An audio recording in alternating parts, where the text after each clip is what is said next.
It's Hump Day. I'm Maurice Patton. That's Wade Neely. We are Main Street Sports Today, presented by the Tennessee Orthopedic Alliance of Columbia. Wild and Wacky Wednesday here in the Lee Company studios of our respective homes, as we will be with you here for the next couple of hours, bringing you sports topics of local, regional, and national interest. So stay with us. Going to be a fun one.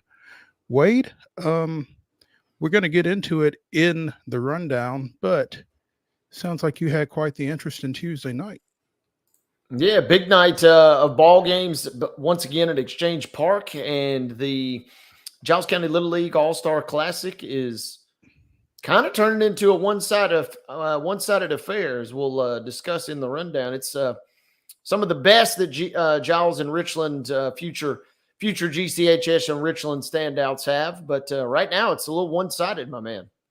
Oh, unfortunately, it gets like that sometimes. But yeah, we'll get a little bit more into that in the rundown here pretty soon. Big show.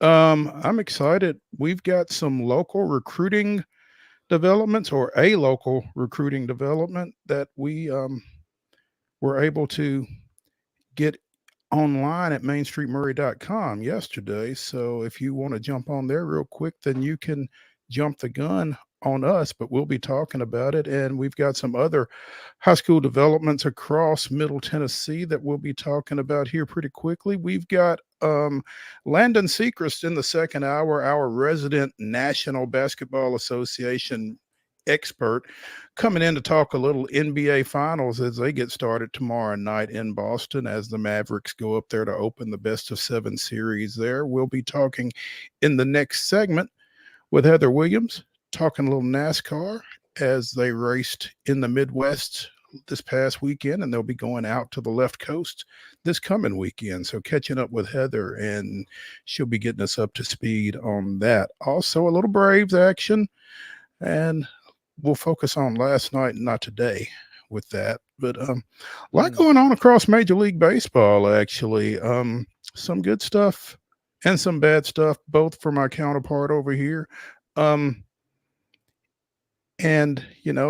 the latest phenom hits the mound again today. So, again, a lot going on in Major League Baseball. We'll have the grab bag. The Titans are in camp, and we'll be touching a little bit on what's going on out at Ascension St. Thomas Sports Park, as well as some other stuff across college football, college basketball, college softball. We got some college stuff to get to. And of course, it's Wild and Wacky Wednesday, where we will be bringing you the weirdest, wildest, and wackiest news from across the globe. So stick around. Like I said, it's going to be a fun couple of hours here. We're looking forward to it. Going to be a fun show. We're here on Wednesday, and yeah, let's dive in, my friend. Let's dive in. Let's go ahead and get started with yesterday's results and today's schedule on the rundown. This is the rundown.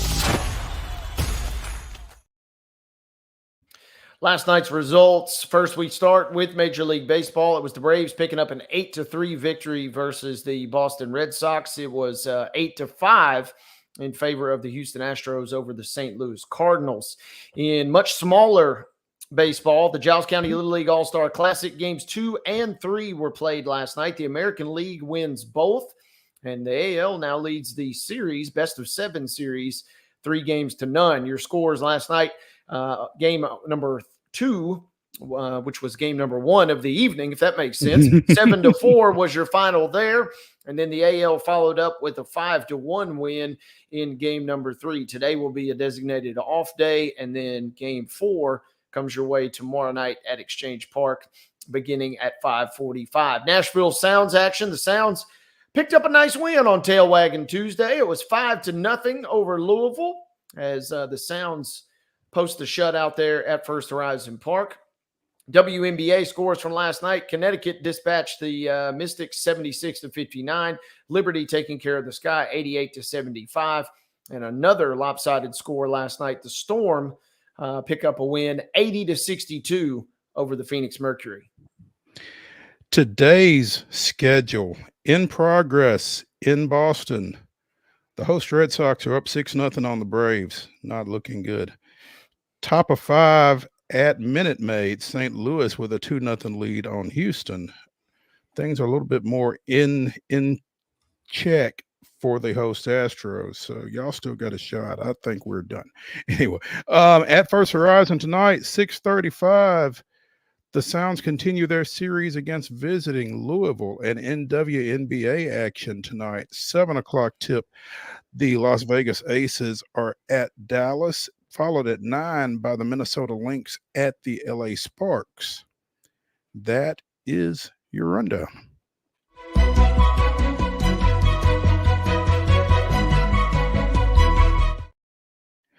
Top story brought to you as always by Piggly Wiggly and Neely's Mill in Columbia. Be sure and check them out for their delicious daily deli lunch items that are served until 6 o'clock. Also, their hand cut meats and everything is cost plus 10% at the cash register. Piggly Wiggly, Neely's Mill, Columbia, bringing you our top stories, plural, because we're going to lead it off with, again, had a local commitment to a Power 5 program yesterday. You can read about it at mainstreetmurray.com. Columbia Central Rising Senior Jaravius Hall committed to Indiana yesterday following a weekend official visit up to the Bloomington campus of the Big Ten school. Canceled an official visit to Louisville. Was also receiving interest from the University of Tennessee, which was the first program to offer him a scholarship following his sophomore season, as well as Missouri, Auburn, Georgia Tech, Memphis, and Western Kentucky, among others that were in on the 6'2", 300-pounder. But he likes the candy apple red, apparently, and he loves the new staff, including former James Madison coach Kirk Cignetti and his guys. So again, more on that on mainstreetmurray.com. But excited anytime one of these young men get to figure out what they're going to do at the next level, if they're going to go to the next level, and where they choose to pursue that. So Power 5, I don't think anybody that's seen him from the time he came out of Whitthorne is really surprised to see him go P5 and Big Ten. And it's not the SEC, but it's pretty good ball.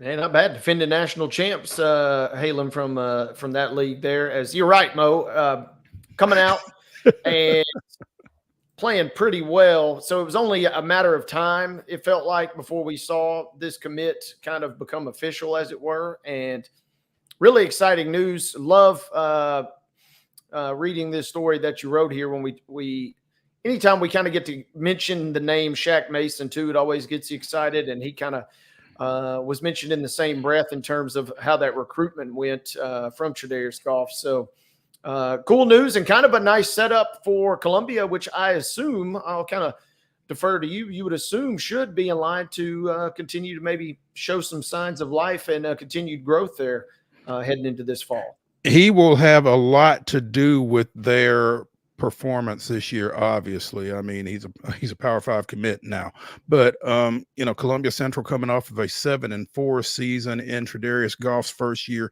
as head coach, former teammate of Shaq Mason when they won a state championship at Columbia Central back in 2010. And so he's pretty well qualified to speak to both those guys, having played alongside one of them and coached the other, and kind of sees a lot of similarities between the two, actually. No pressure there, Jaravius.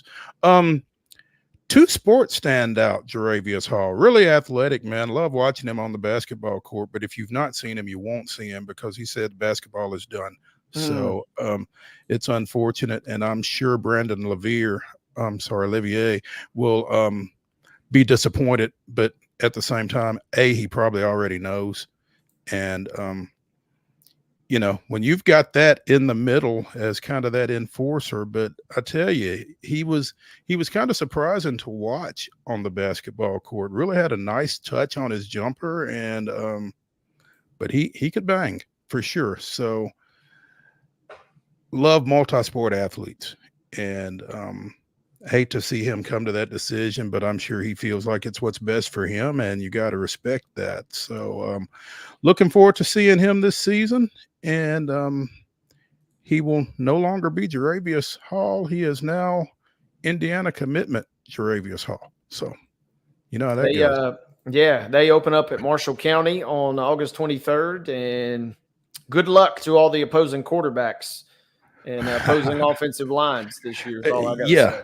Well, 13 sacks last year among his 82 tackles.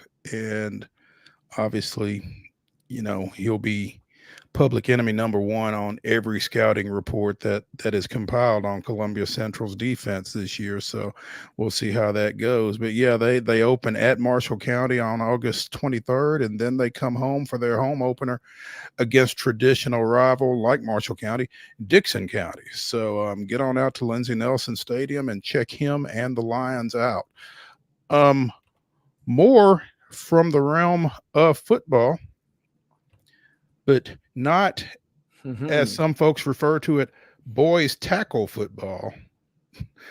Wilson County schools have announced that they will be taking up girls flag football next spring, according to our friend Tommy Bryan and the Wilson Post. I'm not sure that they have an article up yet or not, but Tommy called me or texted me earlier asking some questions about girls flag football, as far as, he wasn't terribly familiar with it. So we kind of got him up to speed a little bit on that. But Wilson County will be picking up girls flag football in the spring of 2025. It was announced earlier, I guess maybe a month or so ago, that Sumner County will be playing in 2025, as well as the TSSAA earlier this year declared girls flag football an emerging sport with intentions of sanctioning it and sanctioning a state championship in the sport here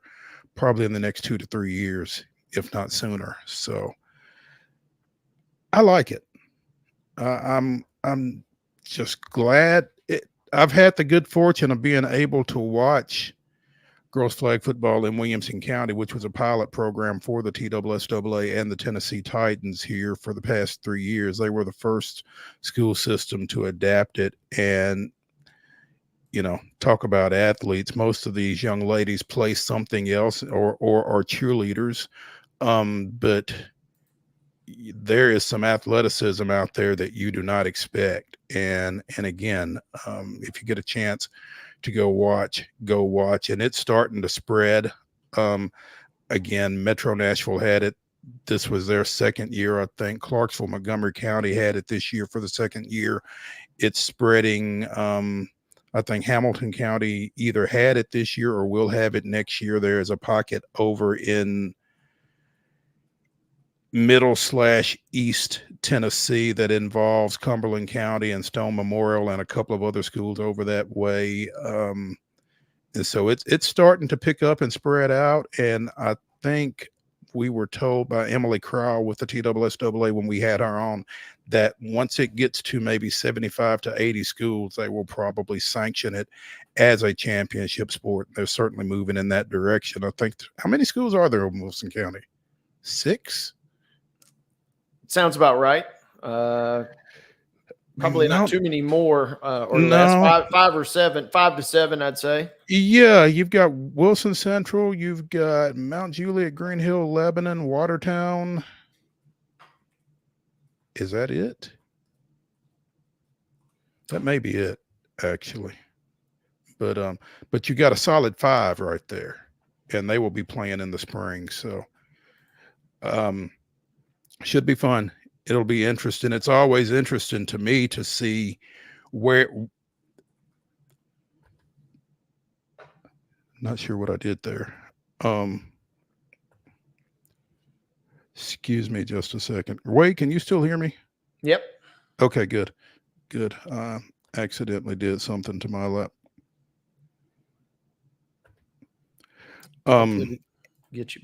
Yeah, we're good, I think. I'm sorry. I'm screwing up over here, but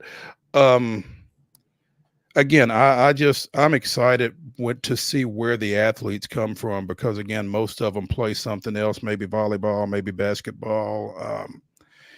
Paige had a couple of kids on their team this past spring that were just fantastic to watch. And Ravenwood had a soccer goalie that played receiver for him, and she was a difference maker for them in their third straight county championship. So always fun. Looking forward to it. Let's go ahead and get to a break, and so I can figure out what I've got going on here. But we will return to the Lee Company Studios on Main Street Sports Today, presented by the Tennessee Orthopedic Alliance of Columbia, as it is Wild and Wacky Wednesday, and it's pretty wild and wacky right here. So stay tuned when we come back. Should have Heather Williams talking a little NASCAR after this break.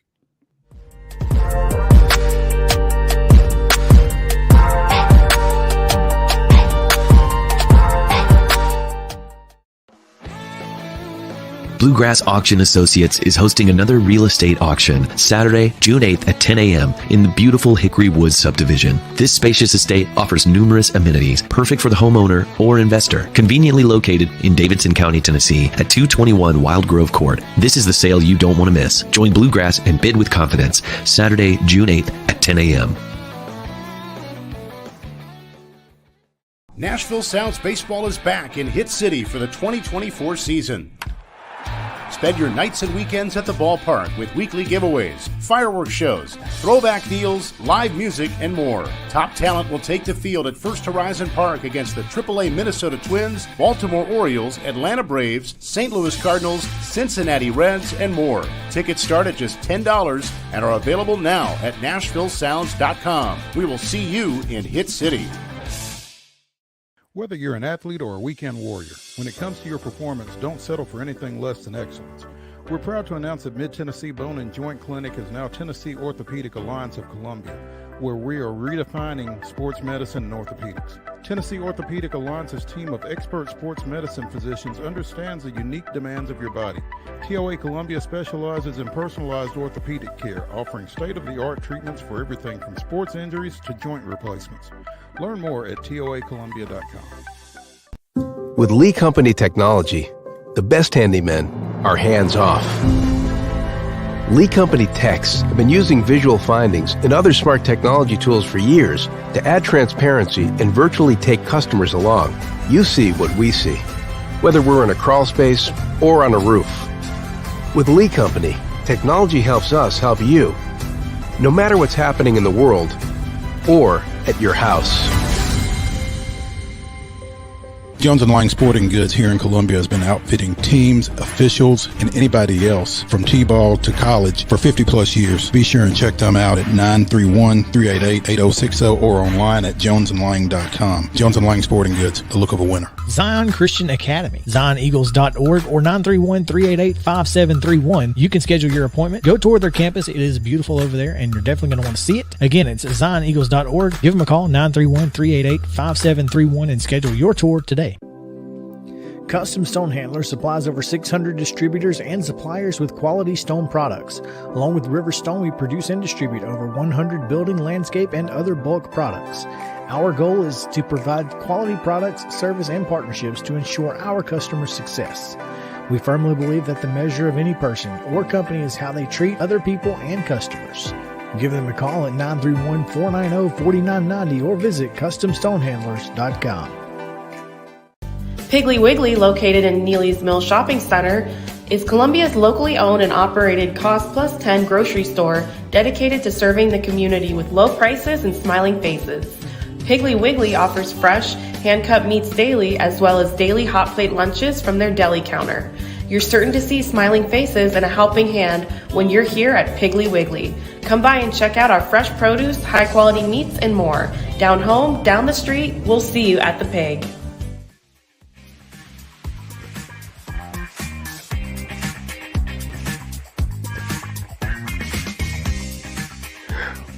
Wild and Wacky Wednesday continues here on Main Street Sports Today, presented by the Tennessee Orthopedic Alliance of Columbia. I'm Maurice Patton along with Wade Neely, and we are now joined by our NASCAR expert, Heather Williams of WCYB TV of Johnson City. Heather, good afternoon. Good afternoon, guys. You get to see my smiling face this time. Yay! Yeah. I see you got on your Kansas City blue, or it might be a little darker than the Royals blue, but hey, appreciate you joining us here on this Wednesday afternoon. Talk us through the Enjoy Illinois 300 from this past weekend. What did you see that you didn't expect? What did you see that you did? What did you think? I mean, I think before the weekend started, I didn't expect the Fords to be as strong as they were, but the Fords were really the dominant manufacturer throughout the week. I didn't expect Hendrick Motorsports to struggle like they did, especially in qualifying, but that happened. I thought it was really interesting, the strategies, the length of the track, not quite being a short track, not quite being a mile and a half or an intermediate track. It lent itself to different strategies, and you saw that play out. It was hard to really tell who was racing for the lead because people were on such different pit strategies, hoping for a caution to come out, hoping to flip the running order, staying out longer than everyone else. The race for the lead might be, actually the race for 15th, 16th, 17th. So it made it really interesting. And then, of course, poor Ryan Blaney. Well, actually, poor Christopher Bell. Yeah. Christopher Bell was running against Ryan Blaney, dropped a cylinder on his engine, and basically, for those who didn't get to watch, had his teammate, he was still under power, but he didn't have enough power to necessarily keep up speed. So his teammate, Mark Truex Jr., who was laps down, was bumping him to give him a little extra oomph to finish the race on the lead lap. Let me just stop you for a minute. Been there, done that. Go ahead. So, I mean, usually for me, it's because of gas, because I don't like getting gas. In my younger days, that many times resulted in me running out of gas. But, as I got older, I was like, you know what? I hate walking more than I hate getting gas. So, right. But then Ryan Blaney had like a 3-second lead and looked like he was going to win the race. And then, speaking of running out of gas, ran out of gas on the last lap and finished as the final car on the last lap, went from first to 20-something, 23rd, I think, or whatever, how many cars were on the lead lap, because he had to coast around the mile and a quarter track to finish. And Austin Cindric, a very unexpected winner. Austin has been qualifying well. His cars had speed, but like a lot of the Fords, he struggled. He only has one career win. It was in the Daytona 500. I think a lot of people consider that to be a little bit of a fluke win if that's your only win. So for Austin, it was nice for him to get a second win at a track that's not so much embroiled in luck. Now, if that one was a fluke win, what is this one with Blaney, falling from first to 24th because he ran out of gas? I mean, will both of these wins now kind of be looked at a little askew for Austin Cindric? I mean, maybe, but he ran in the top 5 all day. It wasn't like he wasn't a competitive car. He qualified second. He qualified on the front row. He was definitely one of the top 5 cars in the race. And, all wins involve luck. Denny Hamlin talked on his podcast that if you feel like you're a top 10 car, you're probably a top 7 car, because there's probably going to be 3 cars in the top 10 that have issues throughout the day. So he just took advantage of that. But it's not like at Daytona where you get in the draft and you can go from 22nd to first in the lap just because a better car is pushing you. To be competitive on this side of a track, to be running the top 5 basically all day, minus those pit strategies that we talked about, you have to have a strong car, and he did. So, I mean, I don't think anyone would take anything away from this race. I mean, there was a little bit of luck, but I don't think you can take a lot away from this race. I want to ask you, Heather, because, again, you know that I'm the NASCAR novice in the room. As professional as those teams are and as knowledgeable as they are, how does it happen that you run out of gas on the last lap? Well, because, from your car, fuel mileage is not a definite, right? It has to mileage may vary, right?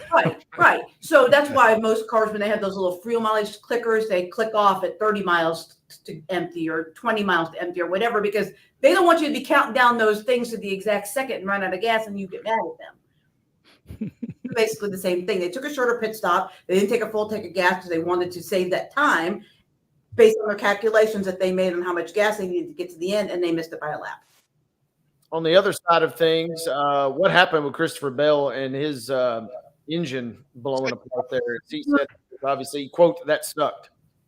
Yeah, it did suck for him because he also was a guy that was, I mean, he's obviously established as a winner in the sport. He's coming off back-to-back championship 4 appearances, but his latest win, I think a lot of people saw kind of as a fluke. It was a rain-shortened Coke 600. He would love to have gone back-to-back to prove that that team has fixed some of the issues that they had kind of in the second half of the first half of the season. But yeah, I mean, I think Christopher said that they think they know what went wrong, like what part broke, but they would have to take it back to R&D and tear the engine apart to know for sure. And I haven't seen where they've said for sure what happened other than he went down a cylinder because of a parts failure. At that, and I love the visual you kind of created for the guys that struggled there is, hey, we're just going to bump our guys to the finish line just so they can finish as high as possible. Yeah, win's not going to happen at this point, but at least we can get them up there as quick as we can. Well, and Truex is running a lap down, right? So he's obviously not going to win or even get any stage points. So he's being a good teammate. I mean, that's why you have teammates, is to help you.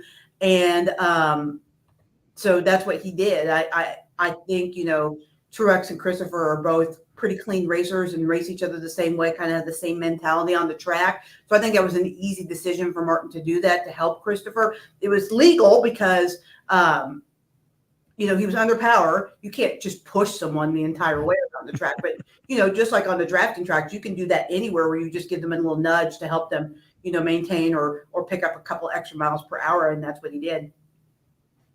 Yeah, you can't push them kind of like an old school car breaking down and we're just going to push you along the side of the road. But you can kind of give them some love taps just to keep them afloat to the finish line, it sounds like. Correct. He still had to be under power, and he was under power. I mean, he ran several laps, without that extra cylinder before Truex finally caught up to him. And I don't think he even did that all the way to the end. He just did that to kind of keep him in the top 10.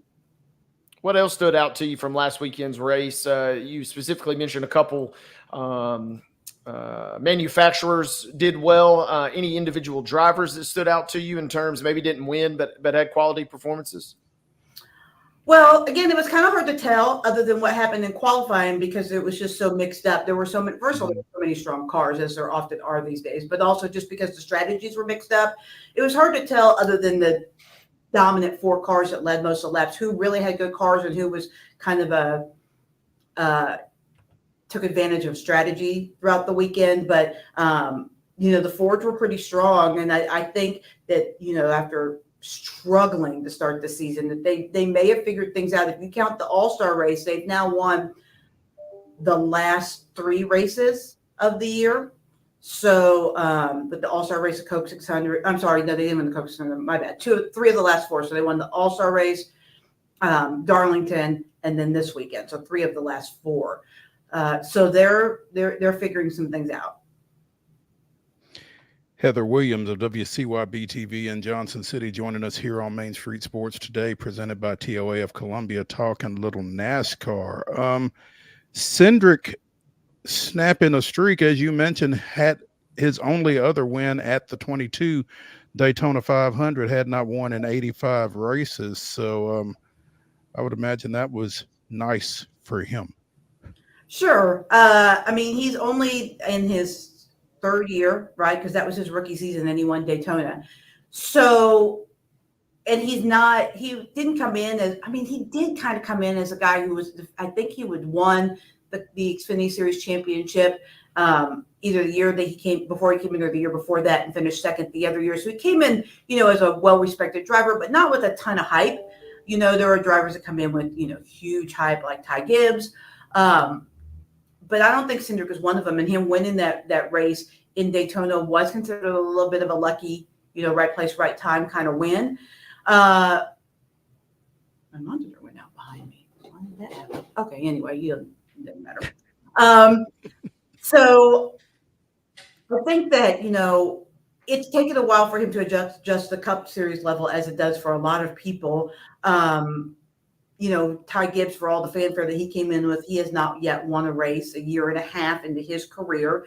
And I just think that transition, they always talk about it, it's probably true in baseball and some of the other sports, but the biggest jump when you're moving up the ladder is from the Xfinity Series, which is AAA baseball, to the Cup Series, which is Major League Baseball. That's the biggest jump. And so drivers tend to not win as quickly in that. So you can, kind of maybe put aside that Daytona 500 win because it is such a quirky race. And just see, he's 2.5 years into this thing, and he's starting to find his footing. He's starting to find his groove. I think he'll win more races. He's an incredibly talented driver, drives for one of the best teams in the garage area. I think there's more wins to come for Austin. Denny Hamlin, Brad Keselowski, Tyler Reddick, and Joey Logano close out the top 5 at the Enjoy Illinois 300. And now it's out to the West Coast for Sonoma this weekend. What are your expectations for that one, Heather? Well, before I talk about that, I should mention that Kyle Larson got his waiver to okay. Explain that to me. I meant to ask you about that because again, I'm a little confused. What is he getting a waiver for? For not starting?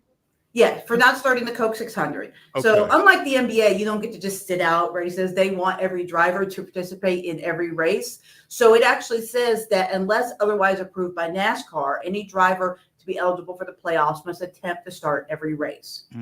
So he did not attempt to start the race. He was still in Indiana when the race started because of the rain. And so he needed a waiver from NASCAR to be eligible for the playoffs. There was a ton of controversy around it just because not drivers, but fans, most of the drivers were in his corner. Mm-hmm. Fans said, well, he picked IndyCar over NASCAR, so how dare they give him a waiver? But I think when you look at the spirit of it, he intended on starting that race. If not for the rain, it was his intent to make an attempt to start. He qualified the car. He flew back and forth from Indiana, qualified the car. He tried to fly back and get in the car as soon as he could. Rain canceled or ended the Coke 600 before he got a chance to jump in the car. So I think NASCAR really looked at intent. Like he didn't intend to skip a race. He wasn't just, out running Le Mans and being like, I'm running Le Mans. I'm not coming to the Cup race. I'm already locked in with 2 wins. That wasn't his intent. So I think that's why he got the waiver. But they still have to go through the formality of giving him the waiver. Did you ever feel, with everything that you just said, did you ever feel like he wouldn't get the waiver? Well, when they didn't do it almost immediately, I thought, what's going on here? But in my heart of hearts, just because they've given, I think I heard a stat today where there's been like 35 waivers applied for and they've granted 31.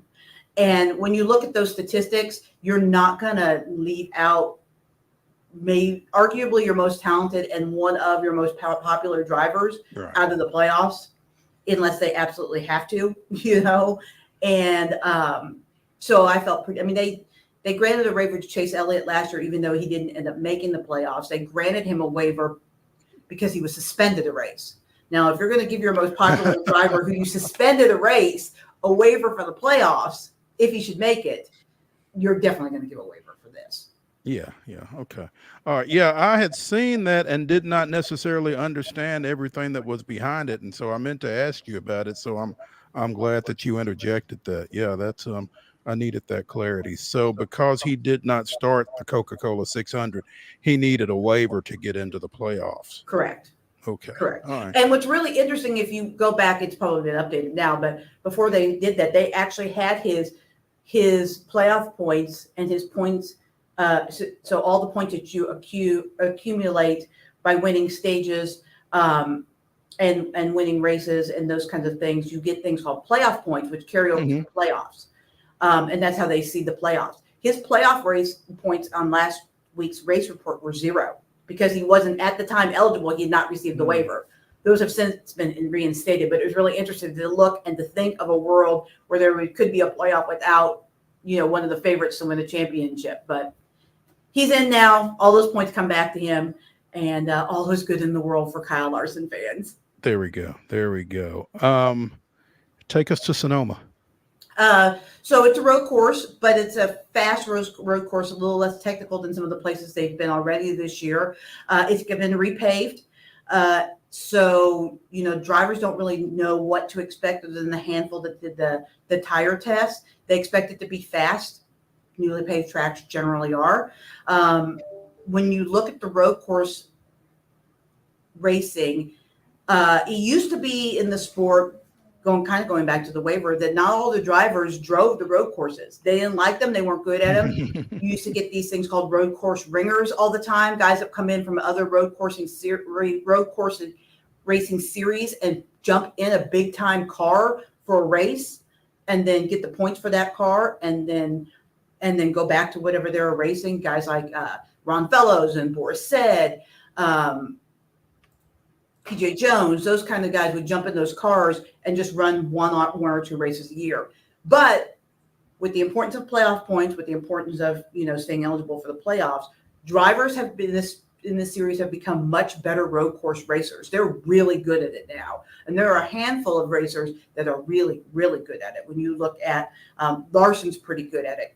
Chase Elliott is really good at it. Denny Hamlin's pretty good at it. Martin Truex is pretty good at it. AJ Allmendinger is one of the best, even though he's not in the Cup Series full time right now. He is really good at the road course racing.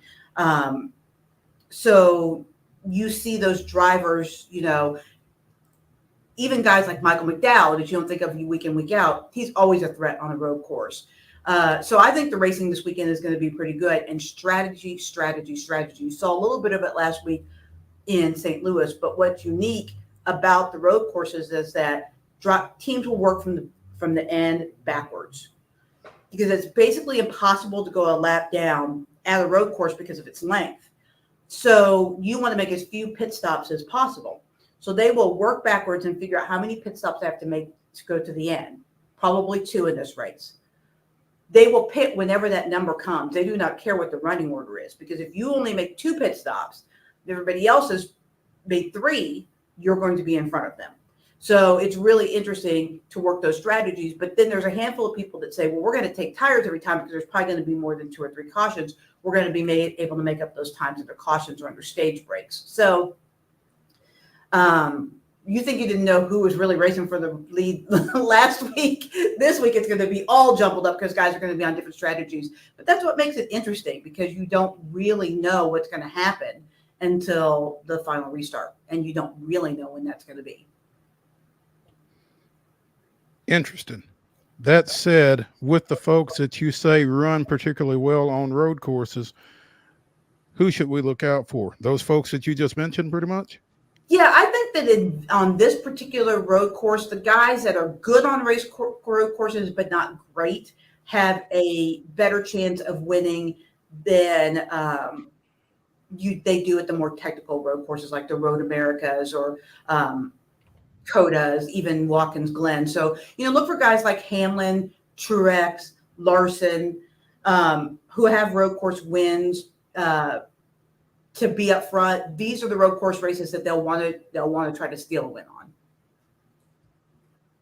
Yeah, I'm always fascinated, Heather, by the it's kind of the strategy component, and obviously it's nowhere near the same, but it does remind me of that F1 kind of element, in the sense that nobody's really ever going to fall too far behind. So if you can kind of optimize and strategize, sometimes that's enough to put you definitely in position right at the end to pull that win off. Yeah, the difference is, as much as NASCAR fans complain about passing, there is way more passing than there is in F1. 100% more. Outside of the first lap, F1. If you don't get it done on lap 1 in F1, just join the parade. You are where you are. Yeah, pretty much just sit tight. You ain't really going too much else the rest of the way. I don't really watch much F1. I do usually watch Monaco just because I love the whole idea of 1,300 miles of racing and 3 big races. Man, that race was boring. That race was so boring. There was not a single pass in the entire race.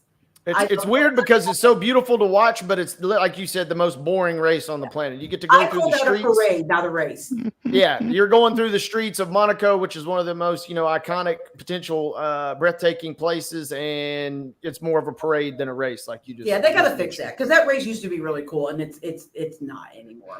What is that commercial with the catch line not going anywhere for a while? That sounds like what y'all are describing there. Yeah, basically that's it. I mean, and it's not every week. There are places where you can pass. Now, generally in F1, you do have to kind of be in the top 3 or 4 to really have a chance to win in qualifying, because it's all about that start and that scramble at the beginning. And the closer you are to the front, the better chance you are of getting it done. But I mean, man, Monaco was rough, but I don't want to bag on F1 too much because I support all forms of motorsports, even if they're not my cup of tea. There we go. We have NHRA racing, drag racing here this weekend. Okay. You going out for that? Oh, yeah. I'll be out there all 3 days covering it. Okay. All right. Well, be sure and follow at Sports Heather. No underscore, right? It's just no underscore. Okay, great. I've been having trouble with underscores this week. At Sports Heather for all of your NHRA dirt this weekend up in Johnson City. Heather, we appreciate you and look forward to speaking with you next Wednesday. Yeah, we'll see you guys next week. All right. Together. Hey, when we come back here on Wild and Wacky Wednesday on Main Street Sports Today, presented by TOA of Columbia, we will be talking Major League Baseball. Stay with us after this break from the Lee Company Studios.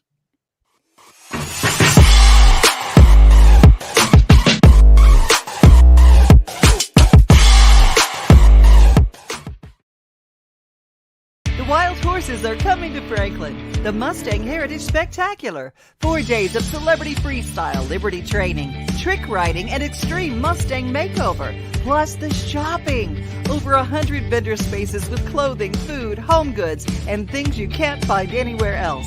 All that and celebrity signings at a music stage too. June 20th through 23rd at Williamson County Ag Expo Park. Don't miss a moment with a weekend pass.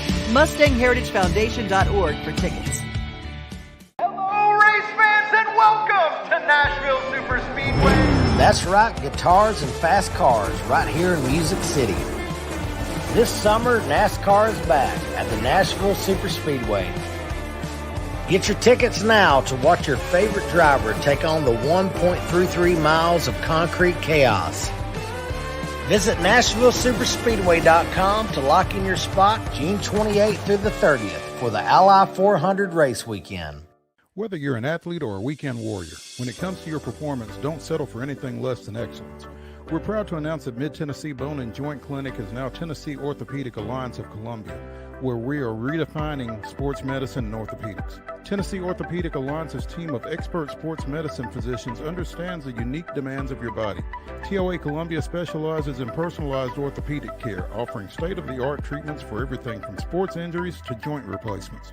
Learn more at toacolumbia.com. Custom Stone Handler supplies over 600 distributors and suppliers with quality stone products. Along with River Stone, we produce and distribute over 100 building, landscape, and other bulk products. Our goal is to provide quality products, service, and partnerships to ensure our customers' success. We firmly believe that the measure of any person or company is how they treat other people and customers. Give them a call at 931-490-4990 or visit CustomStonehandlers.com. Nashville Sounds Baseball is back in Hit City for the 2024 season. Spend your nights and weekends at the ballpark with weekly giveaways, fireworks shows, throwback deals, live music, and more. Top talent will take the field at First Horizon Park against the AAA Minnesota Twins, Baltimore Orioles, Atlanta Braves, St. Louis Cardinals, Cincinnati Reds, and more. Tickets start at just $10 and are available now at NashvilleSounds.com. We will see you in Hit City. With Lee Company technology, the best handymen are hands-off. Lee Company techs have been using visual findings and other smart technology tools for years to add transparency and virtually take customers along. You see what we see, whether we're in a crawl space or on a roof. With Lee Company, technology helps us help you, no matter what's happening in the world or at your house. We thrive under the lights. A city of performers. Putting on one heck of a show. Headlining night after night. Welcome to Smashville.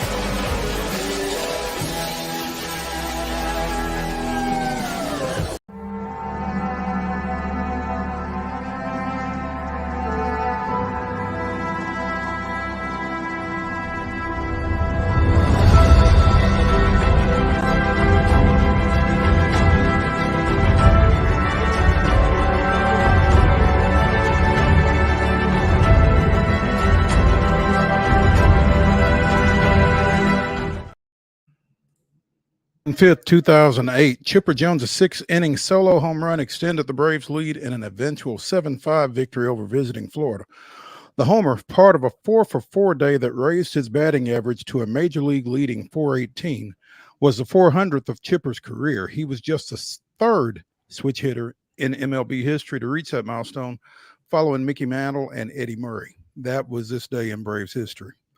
Excuse me.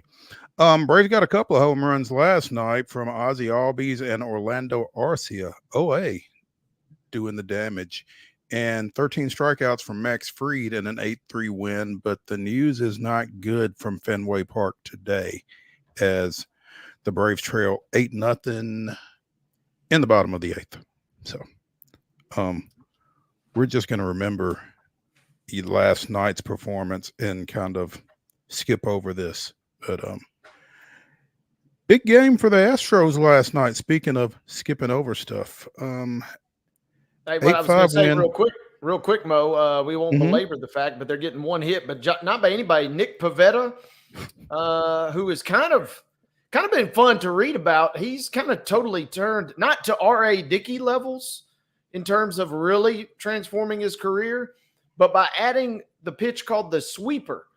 He's really kind of turned his game up a notch. I read a stat today that he's gone from average velocity on his fastball about 93 to around 98, close to 98 miles an hour by adding in that sweeper pitch. And he struck out 8 before in his last outing, and he was up to 9 at one point today. Yeah, he's been rolling. I think of all people, I think Austin Riley had the only hit off of him to this point. I didn't realize there were being one hit. Thanks, Wade. But yeah, Nick Pivetta is a guy who threw out of the bullpen for Boston last year. Crazy. Very, I guess, somewhat similar to Ronaldo Lopez for Atlanta, coming over from the White Sox, and now it's 9-0. I think Jarren Duran, who had tripled earlier, just homered.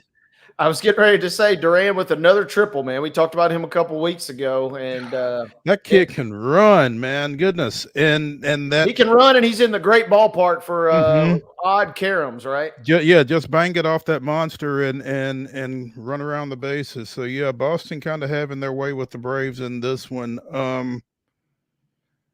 I'm looking for Pivetta's line if he's still in the game. He is not. 9 strikeouts in 7 innings and just the one hit. And they've got a hitless inning of relief. So, yeah. Pitchers everywhere going to have to start going to the sweeper now to try and turn their careers around. Because, yeah, he had, like I said, 8 Ks in his last outing. That's not a bad back-to-back performance from the former Philly. So, again, the Astros with an 8-5 win last night.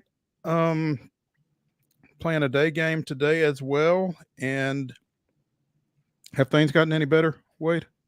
They were losing. They were losing 4. It's 4-2 now. It was 2-0 at the rundown. So yeah. Yep. Blanco. I had it on in the background earlier. I've switched back over to tennis for the time being, but that tells you kind of where you need to know. But there you go. Blanco on the other end of the spectrum.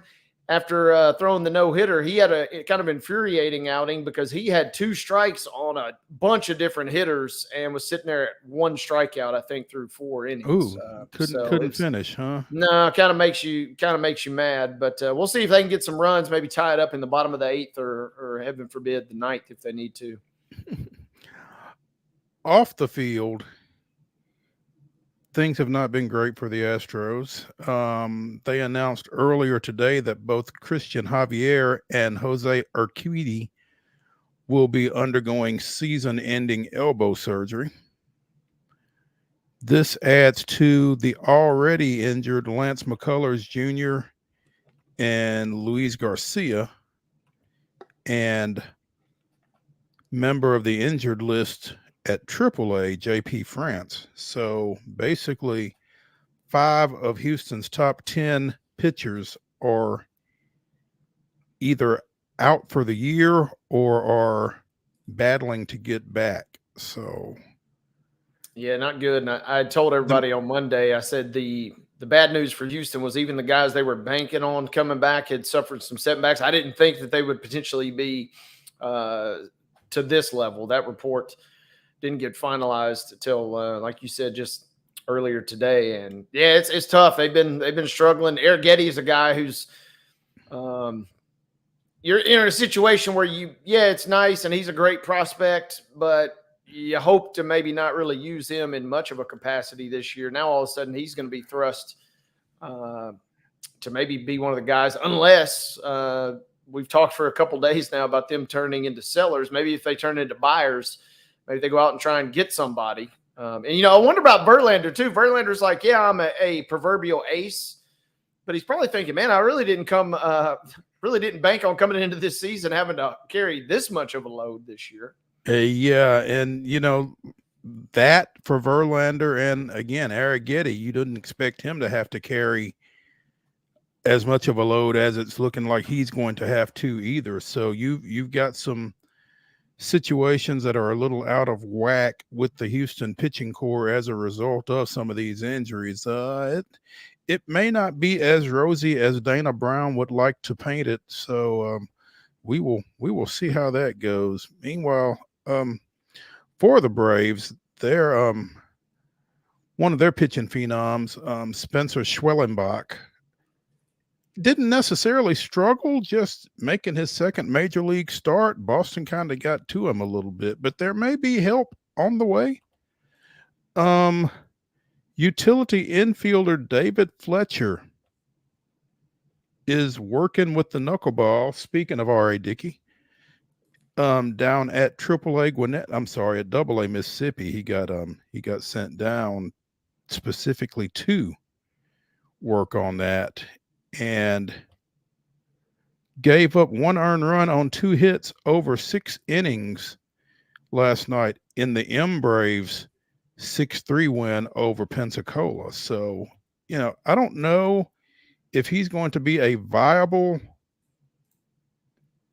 factor for the Braves, and this is a guy who has been he's a utility infielder. He was acquired as a utility infielder from the Angels. When Schwellenbach went up from Mississippi, he was originally scheduled to start for Gwinnett before he came to Atlanta. Fletcher got his start for Gwinnett that day and apparently pitched well enough that the Braves front office thinks, hey, maybe we got something here. And now he's posted back-to-back starts of at least 5 innings and 3 hits or less, and will likely start again before this series with Pensacola is over with. So he gave up a double to the second hitter he faced last night, and that was the only Pensacola base runner that advanced past first base. So promising, I don't know if there is at the lower levels. Yeah, I don't know if there is a knuckleballer in Major League Baseball right now, but this is definitely a development. And with the Braves kind of having to mix and match in their number 5 spot right now behind Fried, Lopez, Chris Sale, and Charlie Morton, he may get a look here sooner rather than later, just to keep from having to run Schwellenbach and some of these other young kids out here. So stay tuned on that one. Fletcher's a knuckleballer. Paul Skeens is not. And happy Paul Skeens Day to all who observe, because he is set to make the start for the Pittsburgh Pirates today against the Dodgers. And I think the second game of that series, the Dodgers lost to Pittsburgh 1-0 last night behind Jared Jones. And those two have planted themselves firmly atop a pretty impressive list, according to StatCast. Of the 10 fastest fastballs, I guess, they have all 10 of them. Skeens and Jones do. Skeens has a 101.9 fastball that is the fastest thrown in the majors this year as a starter, and 6 others all 101 or more. Jones has one of 101.4, which is second behind that 101.9 of Skeens's, and so Velo plays apparently. Yeah, and he's it'll be a fun matchup tonight, as looks like Paxton will go for the Dodgers. So you got 5-0, 3.29 ERA Paxton versus Skeens sitting there at 2-0 with the 2.45. And 30 strikeouts in 22 innings Ooh, since mama. coming up. Yeah, exactly. So if you're a hitter for either LA or Pittsburgh, today may be a good day for an off day.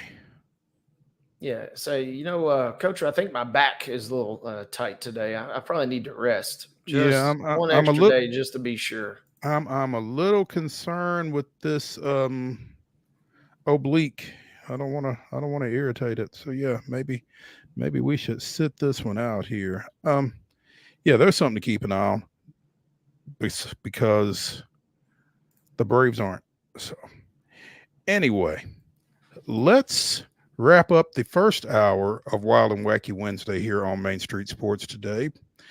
When we return to the Lee Company studios, it's the grab bag. We will kind of be taking a look at various topics around sports of interest. And so come back with us after this break.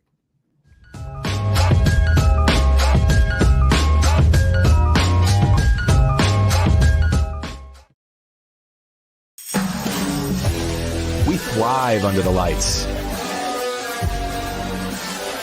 A city of performers, putting on one heck of a show. Headlining night after night. Welcome to Smashville.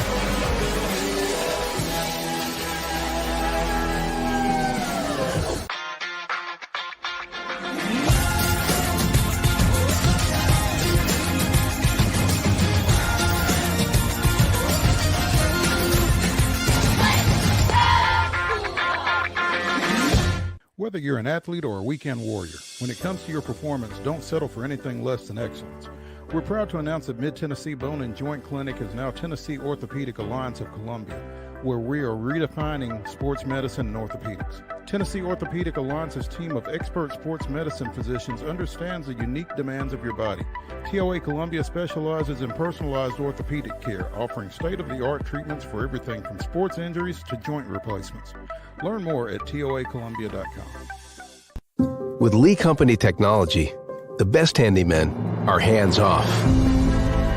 Lee Company techs have been using visual findings and other smart technology tools for years to add transparency and virtually take customers along. You see what we see, whether we're in a crawl space or on a roof.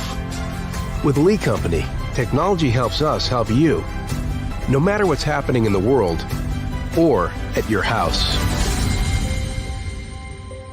Jones & Lang Sporting Goods here in Columbia has been outfitting teams, officials, and anybody else from T-ball to college for 50 plus years. Be sure and check them out at 931-388-8060 or online at jonesandlang.com. Jones & Lang Sporting Goods, the look of a winner. Zion Christian Academy, zioneagles.org or 931-388-5731. You can schedule your appointment. Go tour their campus. It is beautiful over there, and you're definitely going to want to see it. Again, it's zioneagles.org. Give them a call, 931-388-5731, and schedule your tour today. Piggly Wiggly, located in Neely's Mill Shopping Center, is Columbia's locally owned and operated Cost Plus 10 grocery store dedicated to serving the community with low prices and smiling faces.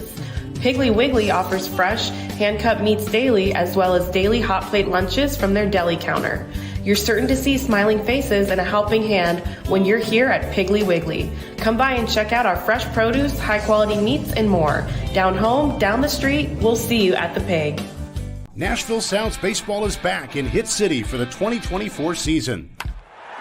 Spend your nights and weekends at the ballpark with weekly giveaways, fireworks shows, throwback deals, live music, and more. Top talent will take the field at First Horizon Park against the AAA Minnesota Twins, Baltimore Orioles, Atlanta Braves, St. Louis Cardinals, Cincinnati Reds, and more. Tickets start at just $10 and are available now at NashvilleSounds.com. We will see you in Hit City.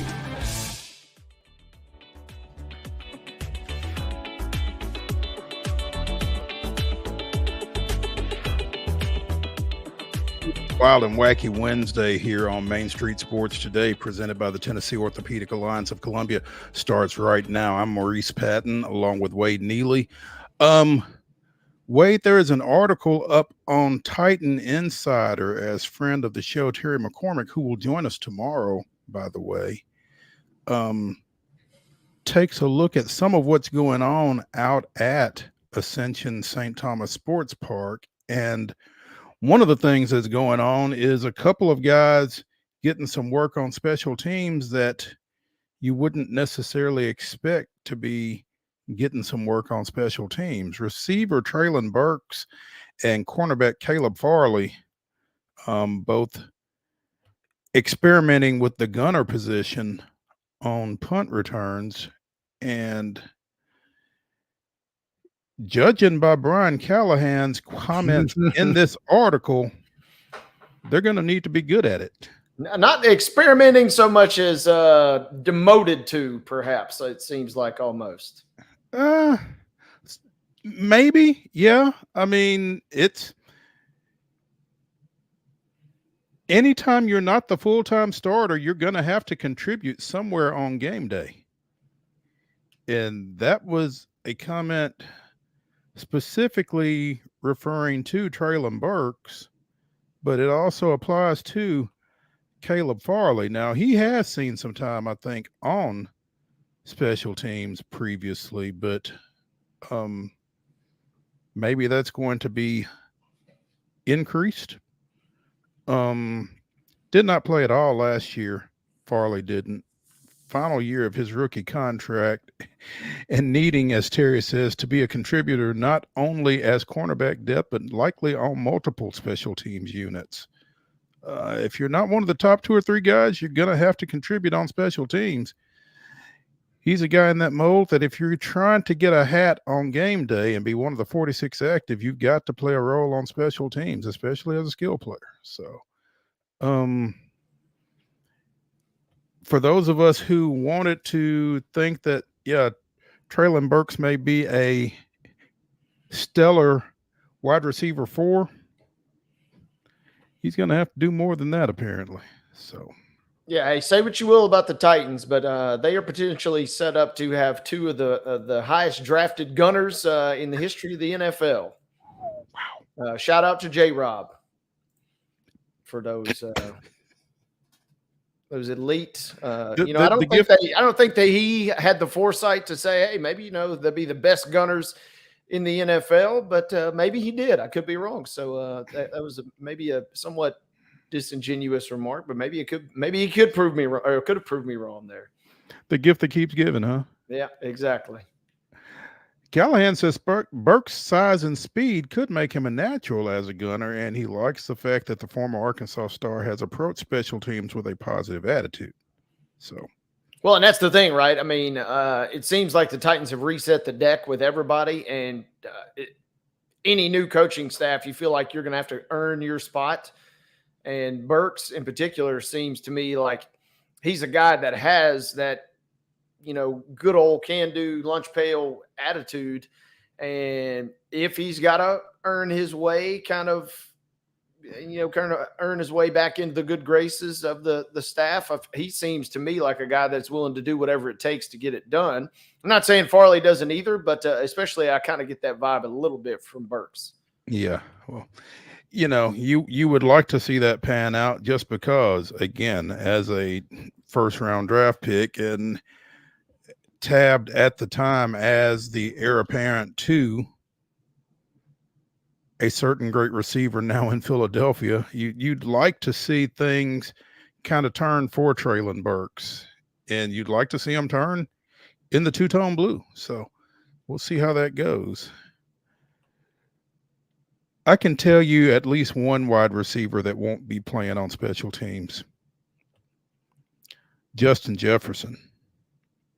A couple of days ago, Jefferson became the highest pay, or signed a deal that will make him the highest paid non-quarterback in National Football League history. He and the Vikings agreed to a 4-year, $140 million extension with $110 million of that guaranteed. You know who, obviously him and his agent and his family, they love that. But you know who really loves that? That is J.J. McCarthy saying, whoo, thank you, goodness. Let's keep this guy locked up, and at least worst case, I can just chunk it deep to JJ now. Hey, you know who else loves it? Cowboys receiver CD Lamb. Trying to follow suit, perhaps. You would think. So yeah, big money going to Justin Jefferson with the Vikings. Not to be outdone, the 49ers earlier today apparently extended Christian McCaffrey for 2 years, $38 million. I thought running backs weren't getting paid. Well, Mo, I was just getting ready to say, that's a great deal, but man, you talk about a guy that does a little bit of everything for that team. Yeah, I mean, he's the ultimate Swiss Army knife, kind of like a Kamara type situation back when he was really rolling in his prime, and you could almost make the case, for as much as they rely on him, you could almost make the case that is maybe not even enough for the value that they have already gotten for McCaffrey, and maybe what's potentially still to come. And the thing is, I mean, it's kind of like we used to say about Derrick Henry to a degree. I'm not sure if McCaffrey is worth as much to anybody else as he is to the 49ers with respect to, like you said, the way they use him. They do so much with him that I'm not sure he would be asked to do with anybody else. So to some degree, you almost wonder if San Francisco was kind of bidding against themselves as far as this goes, but it locks him up until he turns 31.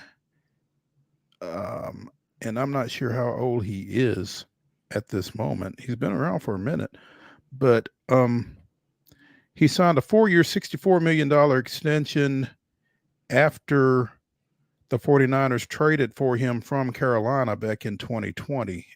So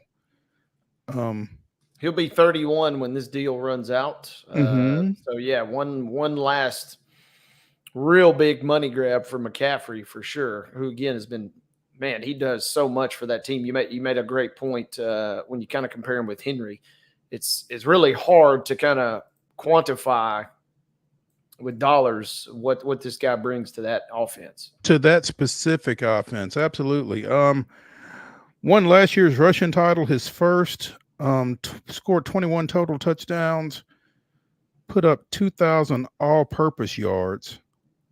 And again, in that offense, takes a lot off Brock Purdy, mixes in with Debo and the recently re-signed Jawan Jennings from Blackman High School in UT. And Ayuk, I mean, they got but the thing is, right, is McCaffrey is kind of that linchpin.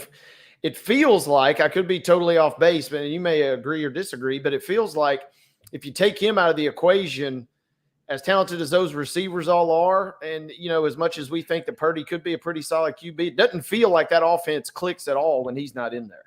I don't know if it doesn't click at all, but it certainly slows down just because there's one less weapon for defenses to have to account for, I think. So, and again, is he going to be in the backfield? Are they going to split him out? Is he going to be in the slot? You know, where is he going to be? They do so much with him, and he does everything so well. And he can get the tough yards on top. So he is definitely in the right place to get $38 million for 2 years, just with the way they use him. So, you know, kudos to him for securing the bag. College Football Hall of Fame 2025 ballot came out earlier this week. We talked about that a little bit yesterday with Chip Walters as we were referencing some Middle Tennessee State standouts that were on that ballot. Among coaches that are in their first year of eligibility are Nick Saban and Urban Meyer. I'm going to ask you, Wade, are both of them first ballot Hall of Famers? I don't see any scenario probably where they wouldn't be. I can't recall immediately how strict the induction process is. I don't know that we reach, MLB levels of real criteria crunching, but sure seems to me like both those guys would get in for sure, as much as that may pain a lot of our listeners for a variety of reasons, but two of the best to ever do it. For a variety of reasons, like you said. And I mean, my question is not aimed at Nick Saban. Oh yeah, I saw where you were going with that. I mean, and I'll give the devil his due, though. I mean, 3 national championships, 2 of them at Florida and 1 at that other school that he coached at. So I mean, I don't see. I'm sorry, Michigan man. Excuse me.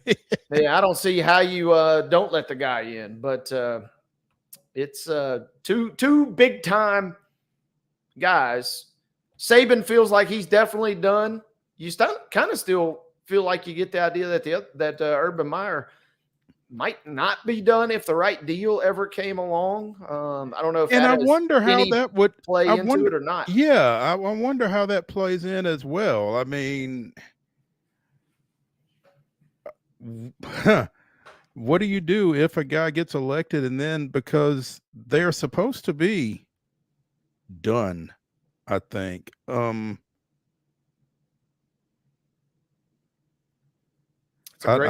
not sure of all the criteria either, but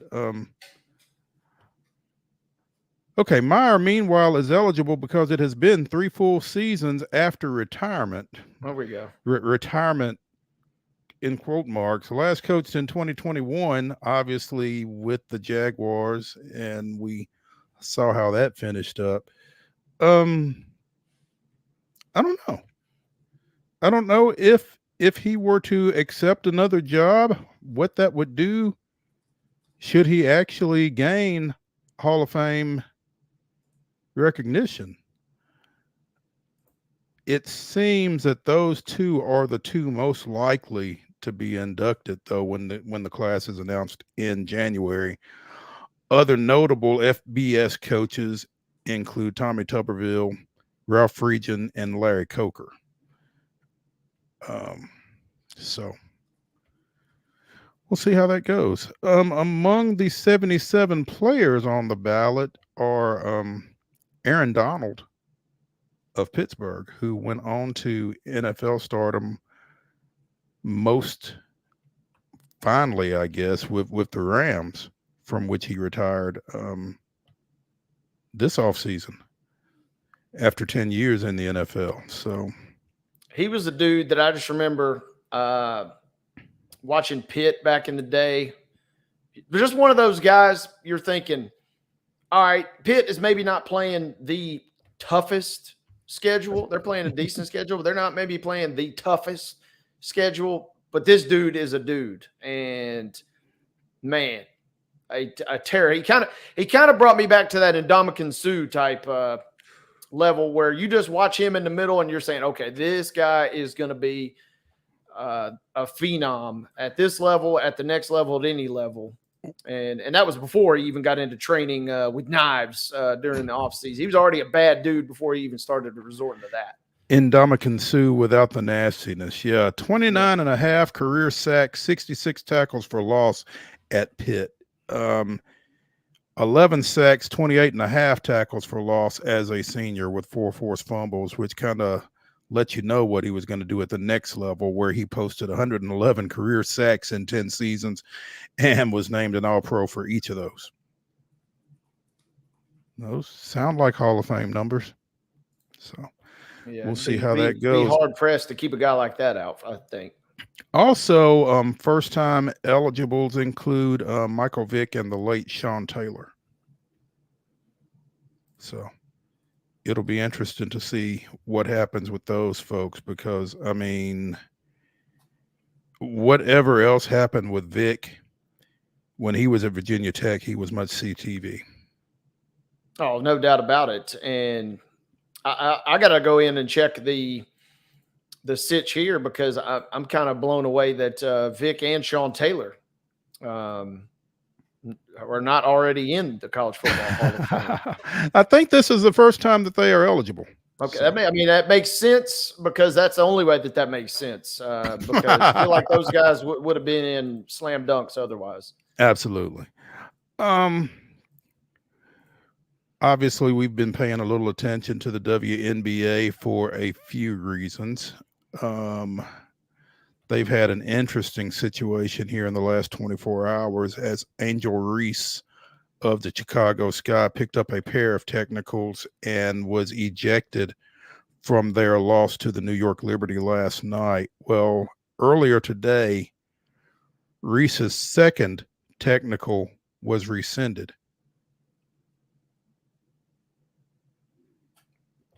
Now, as has been pointed out on various social media platforms, that clearly doesn't get her back for the final minutes of that 13-point Sky loss, but it will save her some money, I guess, because the first 3 technical fouls come with a $200 fine. I think she'd already gotten one. So instead of owing $400 for 2, she'll only owe $200 for 1. But that can't be a great look for an officiating crew when they drop 2 technicals on somebody and toss them from a game, and then after further review, maybe she didn't deserve that one. Yeah, and the pool report is kind of just as vague as the whole situation. The official after kind of said, kind of just seemed like it was a little ticky-tack. And maybe everybody's just on high alert right now with all the hoopla that's kind of been popping in the WNBA headlines over the last week, and really, I guess, the whole season. But feels like everybody's just a little touchy right now. Touchy. And we saw that as Angel Reese got ran. But like you said, save her some pocket change on the back end, I suppose, if nothing else. Absolutely. That's never a bad thing. Pocket change, something Gino Auriemma is not worried about. The 40-year, hitting into his 40th year as women's basketball coach at the University of Connecticut, Auriemma has signed a 5-year, $18.7 million extension, which will reestablish him as the highest paid coach in women's college basketball, pushing him past both Kim Mulkey and Dawn Staley. So the backside of that is to whom much is given, much is expected. Should he take another job, his buyout increases from $3 million to $5 million. So, of course, I guess the question is, why would you leave? Well, I was just getting ready to say, if we're talking a guy that's been there 40 years and as many great players and great teams as he's had, many overtures have been made, I'm sure, over the years.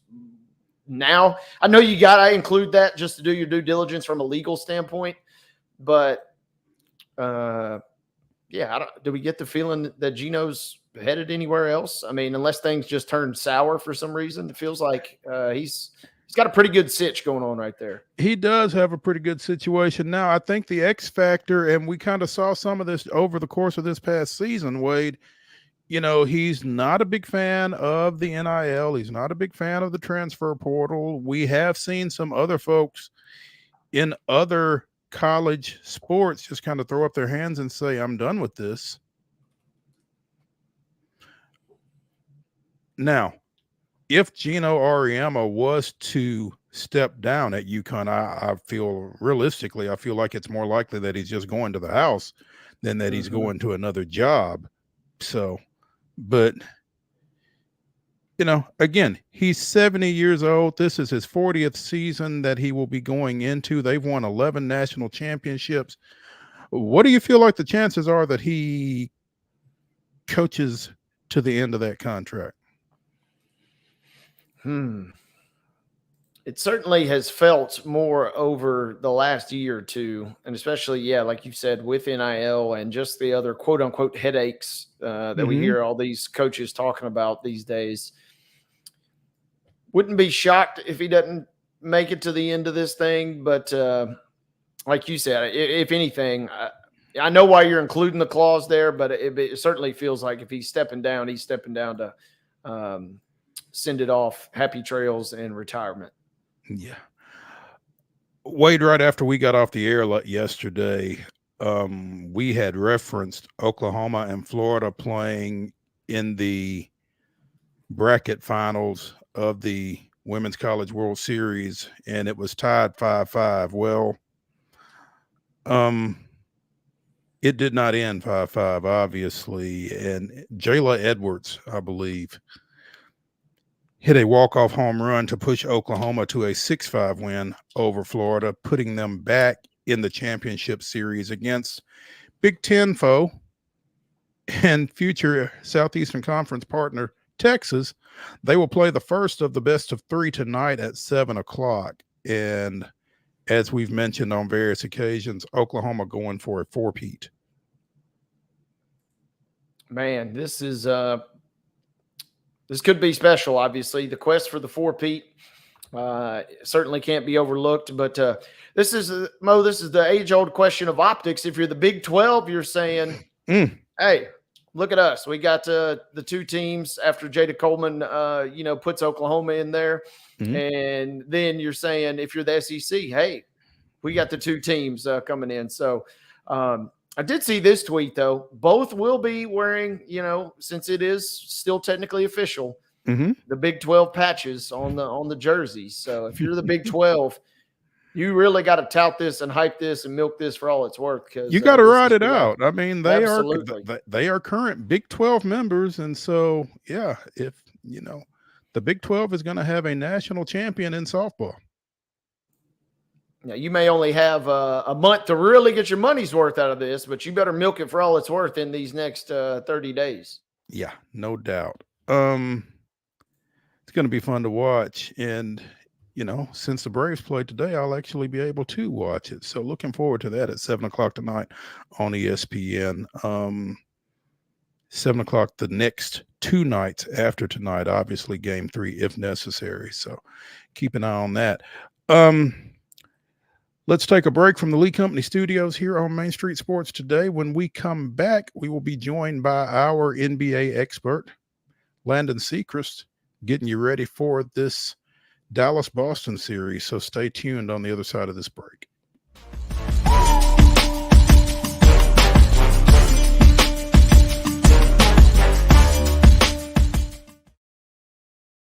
Hello, race fans, and welcome to Nashville Super Speedway. That's right, guitars and fast cars right here in Music City. This summer, NASCAR is back at the Nashville Super Speedway.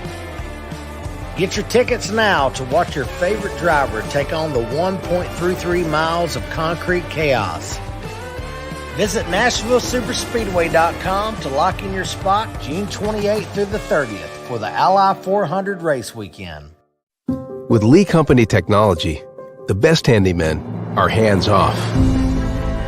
Lee Company techs have been using visual findings and other smart technology tools for years to add transparency and virtually take customers along.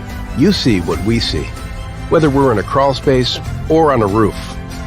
With Lee Company, technology helps us help you, no matter what's happening in the world or at your house. Piggly Wiggly, located in Neely's Mill Shopping Center, is Columbia's locally owned and operated Cost Plus 10 grocery store dedicated to serving the community with low prices and smiling faces. Piggly Wiggly offers fresh, hand-cut meats daily as well as daily hot plate lunches from their deli counter. You're certain to see smiling faces and a helping hand when you're here at Piggly Wiggly. Come by and check out our fresh produce, high-quality meats, and more. Down home, down the street, we'll see you at the Pig. Whether you're an athlete or a weekend warrior, when it comes to your performance, don't settle for anything less than excellence. We're proud to announce that Mid-Tennessee Bone and Joint Clinic is now Tennessee Orthopedic Alliance of Columbia, where we are redefining sports medicine and orthopedics. Tennessee Orthopedic Alliance's team of expert sports medicine physicians understands the unique demands of your body. TOA Columbia specializes in personalized orthopedic care, offering state-of-the-art treatments for everything from sports injuries to joint replacements. Learn more at toacolumbia.com. Custom Stone Handler supplies over 600 distributors and suppliers with quality stone products. Along with River Stone, we produce and distribute over 100 building, landscape, and other bulk products. Our goal is to provide quality products, service, and partnerships to ensure our customers' success. We firmly believe that the measure of any person or company is how they treat other people and customers. Give them a call at 931-490-4990 or visit CustomStonehandlers.com.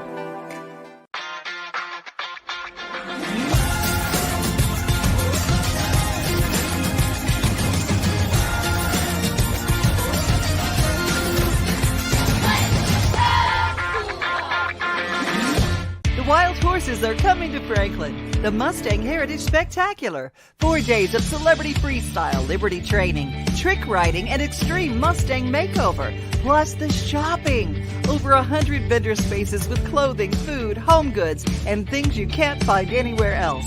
All that and celebrity signings at a music stage too. June 20th through 23rd at Williamson County Ag Expo Park. Don't miss a moment with a weekend pass. MustangHeritageFoundation.org for tickets.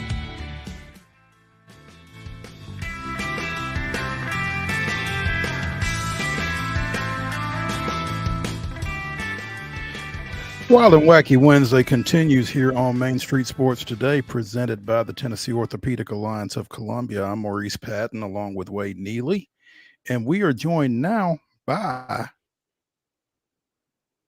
Landon SECREST, Spring Hill native, NBA aficionado, who's going to get us ready for this best of 7 NBA finals between the Mavericks and the Celtics. Landon, how's your summer going? First of all, I know you've had a busy school year. Good. My summer's been going great so far. After school ended, the academic school year on site, I actually took a study abroad trip to Europe. So I just got back. I've been back in the United States for a week now. So good to be home. Where'd you go? I went to Italy, France, Monaco, and Spain. We've had 2 mentions of Monaco on today's show. That's pretty impressive. Tough gig, Landon. Yeah, that's a tough life, man. Man, hate to be you.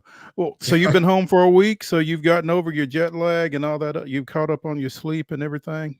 Yes, finally, I'm back on my regular sleep schedule. It took me a minute. I was waking up in the ungodly hours of the night, just finding things to do because my sleep schedule is so messed up. But I'm back on track now. Well, good. What were you studying abroad? I mean, where do these hours go technically? What were your supposed academic pursuits while you were in Europe? Well, this time around, we were basing it off of sport and event planning management with the sport admin program. So while we were in Italy, we went to an Inter Milan soccer game. While we were in Monaco, we went to the setting up for the Monaco Grand Prix that was happening later that week. And then we went to Barcelona. We learned about the history of the Olympics and hosting Olympics on a major site like Barcelona did in 1992. And we went to a handball academy while we were in France. So we just looked at the event planning and what goes into hosting things of a great magnitude in Europe. Wow. That's a major that I wish they had when I was in school. It's a great one. That's just awesome. Hey, and don't sleep on the French handball team, Mo, because I had to do a quick Google. I thought they were pretty good, but they've won 2 of the last 3 gold medals. So maybe Landon can brush us up a little more before we get into Paris later this year. There we go. There we go. Especially those who like to put a couple of shekels on things. I'm sure that handball would be something that you could get a little money down on, Mr. Neely. But help us with the Mavericks and Celtics, Landon. If Wade wants to get something down on this, what are your thoughts? I think it's going to be, just a great series when you look at the firepower they have on both sides. Jason Tatum and Jaylen Brown on the Celtics, and then you look at Kyrie, who formerly played for the Celtics, and then Luka Doncic, who we all knew was good, and now he's becoming even more greater, and now he has a stage of the NBA Finals to really show Americans what a foreign superstar is about, much like Jokic did, much like Giannis did in the past. This is going to be that stage for him if he wants to take it. And when you look at Jason Tatum, I mean, that American superstar, if he wants that platform, this is his opportunity as well. So it's going to be great on both sides. Landon, you make a great point, and especially when we consider just where you've been kind of traveling and kind of the global representation of the game.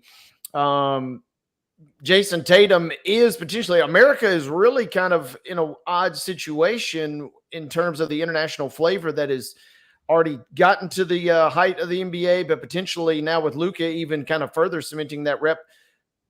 Where do you see kind of Tatum fitting in this equation? He could thrust himself into being the big kind of American star for a country that, if you look around at the moment, is kind of on the verge of losing that mantle right now. Well, I know we are desperately in need in terms of the NBA and a face of the league. There's no problem with it being a foreign player, but having an American face surely does wonders when you look at what LeBron has done over the past 20 years. But I remember Jason Tatum had a quote a couple of weeks ago talking about being the face of the NBA. And he said, if I win a championship, I want to have something to say about that. I'm going to have myself in that conversation if we get that trophy. So I think he wants to take that opportunity. I think it's a stage for him because when you look at everybody else, the Anthony Edwards, he got knocked out by Luka Doncic. The other best American players, Halliburton, got eliminated by Tatum. This is Tatum's opportunity if he wants to take it. On the flip side, what does this series do for the legacy already as young as he is of Luka if he were to win this title in your mind? I mean, it definitely puts him into that conversation. I was watching NBA Today earlier today, and Jason Kidd, who played for that Mavericks team in 2011, said if Luka wins this, he's already the greatest Maverick of all time. That puts him ahead of Dirk Nowitzki. So, those conversations will arise if he does lift that trophy and does get a finals MVP potentially. He's going to be in that conversation. And like I said, being a foreign born player, inserting yourself into that conversation, like with what Luka has done so far, rookie of the year and the crazy numbers. He's been first team all NBA, I believe, every year since his second year or something crazy like that. He's averaging almost 30 points a game and 9 rebounds, 9 assists, all of those great things. So he's definitely going to solidify himself as a great all-time player if he lifts that trophy. If that happens, Landon, don't you have to hide the sharp objects from Atlanta Hawks fans? Yes, I think they will be very, very sad when you look at the trade in retrospect that happened on draft night. Trae Young and Luka Doncic swapping them. It was a conversation for a minute, discourse on social media talking about Trae may arguably be better. The Hawks made that run to the Eastern Conference Finals a couple of years ago, and that was really when it reached its peak. But now I think it's no question, and that's no disrespect to Trae Young. He's a phenomenal player, but Luka Doncic is in that other level of superstardom. We all know that, or at least ones with sense. You know that. I don't even think it's Trae Young's fault, to be honest. I just don't think the Hawks have done well. I think they've done an awful job of putting anything around him, which kind of leads me to my next question. Wade and I have kind of talked about the Mavericks and their chances in this series, and obviously it hinges on Luka and it hinges on Kyrie, but they need a number 3 to step up and kind of give them some help with that. Who do you feel like that most likely is? Well, in the playoffs, it's been, a number of people. You look at their 2 big men, Daniel Gafford and Derek Lively, they've surely had an impact for sure. In the series that they played against Minnesota, against OKC, they're present at the rim, they're present on defense. But from a scoring perspective, you see somebody like a PJ Washington who will have great defensive responsibility in this finals. As you see, he's probably going to have to guard Jason Tatum or Jaylen Brown, but look for him to be that kind of third person. Derek Jones Jr., if he hits his open shots, the Mavericks are going to be in a great position. But I think it's going to be a group effort. I don't think it's going to be necessarily one third person. I think it may be on a rotating basis as the series goes on, because we know Kyrie and Luka are surely going to show up in a big way. Landon, I listened to a pod earlier today, and they were talking back to, and I promise I'm not bringing this up just because the last time we spoke, we were talking about the Thunder. But going back to that Thunder series, it seemed like the strategy was make some of the other role players beat you. And in that series in particular, PJ Washington was hotter than a $2 pistol, as they like to say, from downtown. Is he a guy? Can he recapture some of that magic, or do you think is that going to be the strategy for the Celtics, is to try and force some of these other role players to really have kind of otherworldly performances like we saw PJ with in that series versus Oklahoma City? That was really crazy, because that's exactly what I was referencing in terms of PJ Washington's performance. Someone that has watched him since he played in high school at Findlay Prep at Kentucky and with the Charlotte Hornets, I'd never seen him play that good. And, he was hitting all of those shots and hitting from behind the arc and really, showing what his talent could be. But I think, you look at him, I think he's the person everybody's going to point to. But Tim Hardaway also had a moment in that series and has had moments where he comes in and scores 10 points and doesn't miss a shot from behind the arc. So depending on whether he gets minutes in this series and can be present, defense is going to be a focal point. Can he stay on the floor if Jason Kidd puts him in and score and also play on the other end? Josh Green will get in there as well. It's going to be, I think it's going to be a group effort, but PJ Washington, I would presume, would be the headliner in that group. Landon SECREST joining us here on Main Street Sports today, presented by the Tennessee Orthopedic Alliance of Columbia, talking a little NBA as we get ready for the finals. Game 1 tomorrow night in Boston, 7:30 start for that one. And, a lot of talk about the number 5 seed out of the West, Mavericks. When it all boils down, is Boston the favorite in this? I think, looking on paper and probably looking on the floor, the Celtics are the better team. Looking at it flat out, they're the better team. But I think it's really closer than what people are examining it to be, because Luka Doncic and Kyrie Irving are that two good players that are that good that they can't match up with the 5 or 6 that Boston can put out that are the top tier. But they can surely, Luka can score 73 points in a game, hypothetically, and Kyrie can do masterful things on the court. But when you look at how well-rounded the Celtics are, I mean, Tatum, Brown, Derek White, Al Horford, Peyton Pritchard, and Porzingis is the wild card in this because he's been hurt. Now, he said he's going to play in game 1, but if they get Porzingis in the level that we know Porzingis has played this year, and he's really been that X factor for them, and I haven't even mentioned Drew Holiday, but looking at Porzingis on that team, I think, somebody that can stretch the floor, bring those bigs out that I mentioned for the Mavericks, Gafford and Lively, away from the rim. Looking at that, I think the Celtics have so much firepower on paper and on the court that, when you look at it that way, it's going to be a wash. The Celtics should take it away. But when you realize how good Kyrie and Luka are, they can win a couple of games alone, probably. And that's what makes it interesting. When you add a wild card that PJ Washington may have a game that he has 30.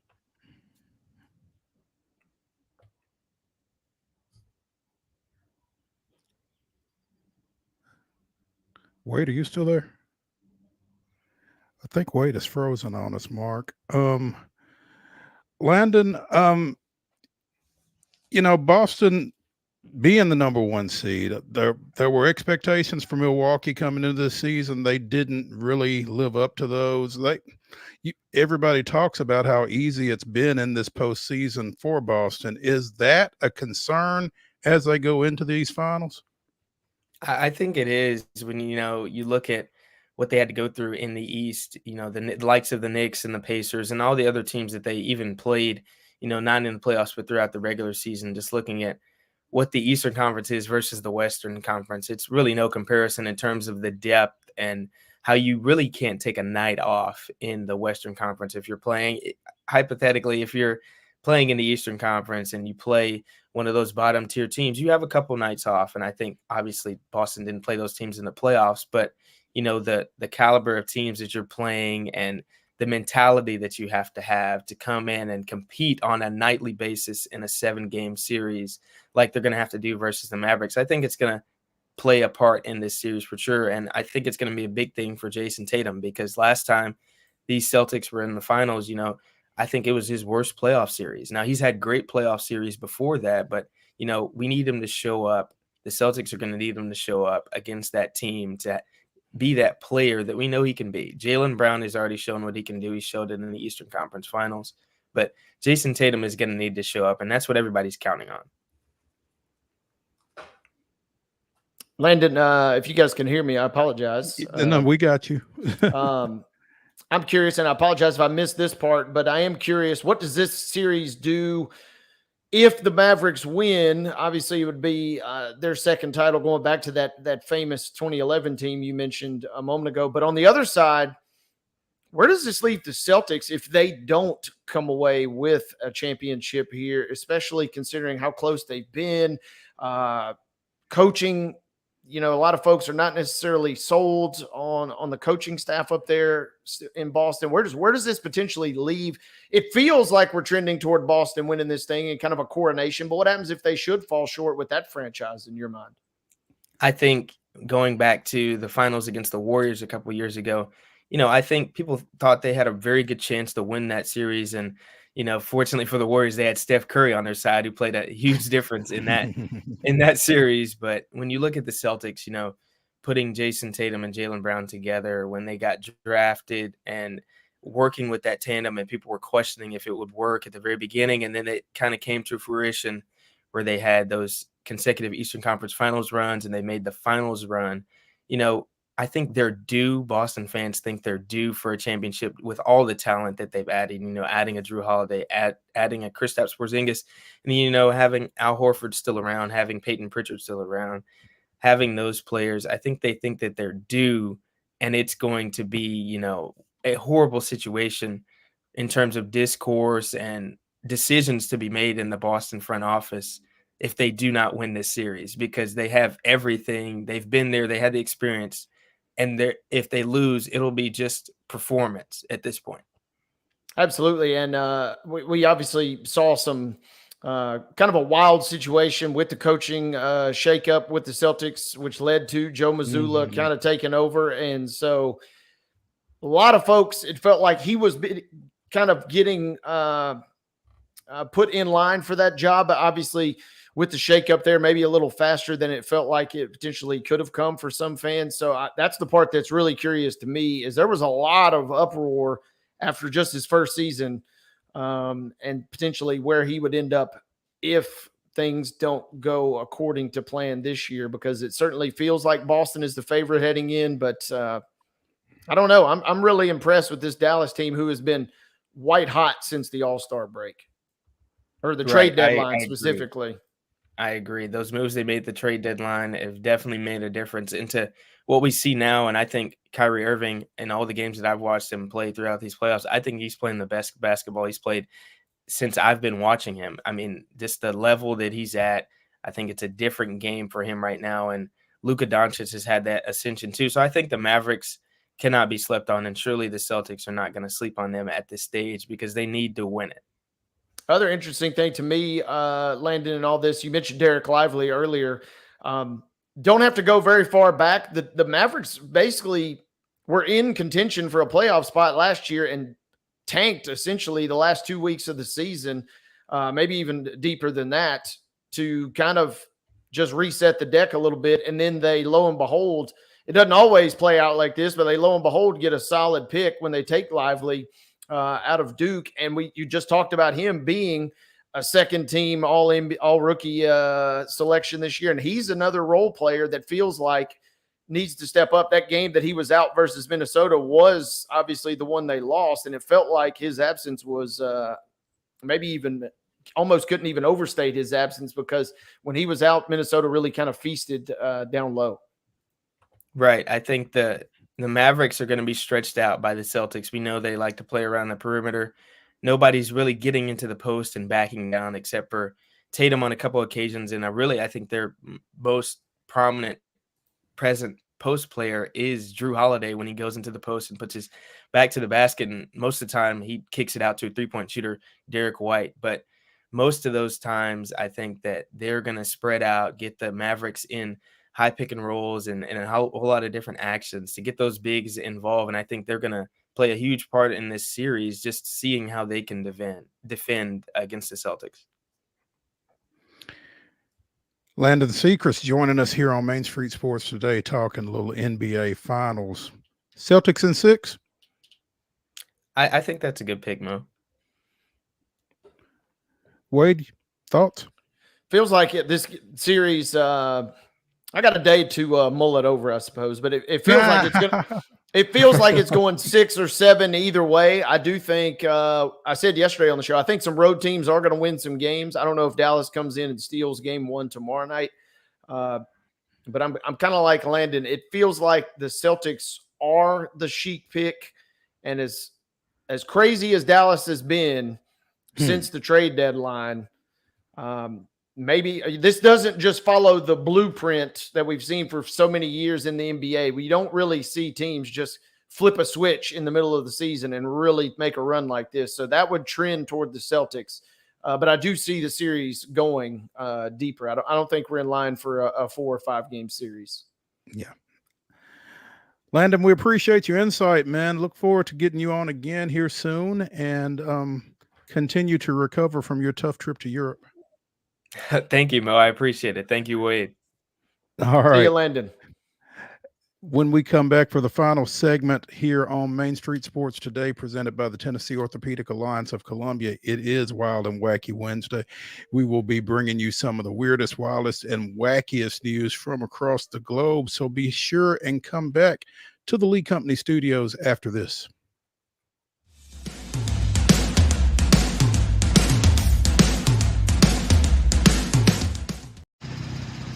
Are you the biggest race fan? Main Street Media and Rackley Roofing are teaming up to send a family of 4 to the Rackley Roofing 200 truck race at the Nashville Super Speedway on June 28th. All you have to do is head to your favorite Main Street Media site and click on the Rackley banner to win.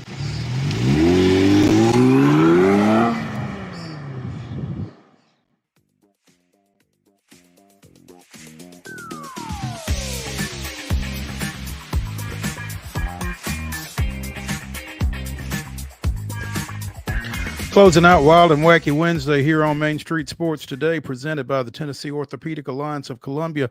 I'm Maurice Patton. That's Wade Neely. And again, it is Wild and Wacky Wednesday, where we bring you the weirdest, wildest, and wackiest news from across the globe. And we'll start in Paris, site of the 2024 Olympics, as Teresa Walker manages to remind us every time we have her on. She's a way of doing that. She does. Best wishes to Teresa, by the way. She spent a little time in the emergency room last night. Apparently nothing terribly serious, but serious enough that she went to the ER. She was home late last night, but hope she survived today out at minicamp, and we'll be sending her best wishes, obviously. But back to Paris. There's an article on yahoosports.com. The co-MVPs of the 2006 Boys McDonald's All-American game will both be on hand for the Olympics. Kevin Durant with Team USA basketball. Chase Budinger will make his Olympic debut in men's volleyball, men's beach volleyball. Former Arizona basketball standout, he and partner Miles Evans clinched one of 2 U.S. men's beach volleyball spots for the upcoming Olympics. They finished in the top 5 7 times in 9 qualifying events. And so he has switched sports. Chase has. And apparently it's a return to his 1st love when he was growing up. Played high school ball at La Costa Canyon in San Diego County. 5-star forward and one of the top outside hitters in the country. They have high school boys volleyball in California, of course. And according to this, would have had his choice of colleges had he chosen to focus on the sport. So played parts of 7 seasons in the NBA, and then finished up in Spain before pursuing the net in another sport. Yeah, cool story to see. And I just remember when he came out, Mo, he finished runner up. I'll never forget this. He finished runner up in the McDonald's All-American Slam Dunk Contest.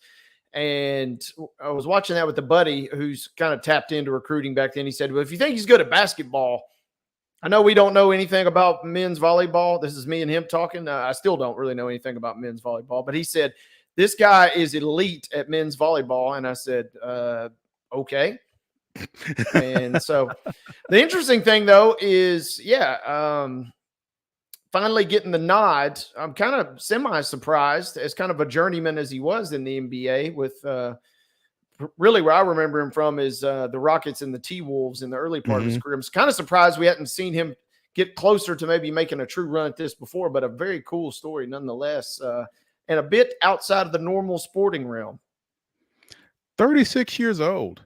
And, beach volleyball is particularly fascinating to me because you're jumping off sand. No easy. You got to have some legit hops to get up on that stuff. Yeah, big time. So, looking forward to seeing that as we get ready for Paris. Wade, what is your Wild and Wacky Wednesday entree? This is interesting, and this got sent to me by a friend. Not for Wild and Wacky Wednesday, but it was during the show, and I said, well, this does fit the bill. It was sent really to have a laugh with everybody. But Mo, a remote tribe in South America in the Amazon region has finally, thanks to our good friend Elon Musk, been able to connect to the internet. Due to his Starlink service, a 2,000-member Marubo tribe, which is in Brazil, is finally connected to the internet. Now, you could say that is a potential good thing, but with the internet, it never ends well. The tribe supposedly is now addicted to the internet. Specifically, they are addicted to pornography and, spoiler, shocker, they are addicted to social media websites. So, well, one follows the other these days, does it not? So the internet giveth, the internet taketh away. And for a tribe that, had probably enjoyed all of its civilization perfectly intact, not having to worry about things, now they're hooked on Facebook is what I'm thinking. So great. Among other things. Yes. Insert category here. They are now officially in the anti-Elon Musk category, I suppose. Or maybe, they're blissfully just enjoying it, but supposedly they're addicted to the web now.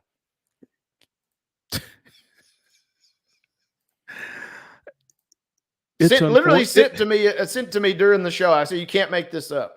It's unfortunate that we still have 6 minutes to go because that should have been the end of Wild and Wacky Wednesday. That right there. Instead, we're going to go to Michigan, where there is a peacock on the loose. Ooh. Saginaw Township, Michigan, animal control officers are struggling to capture an elusive peacock that has been on the loose for at least 2 days. A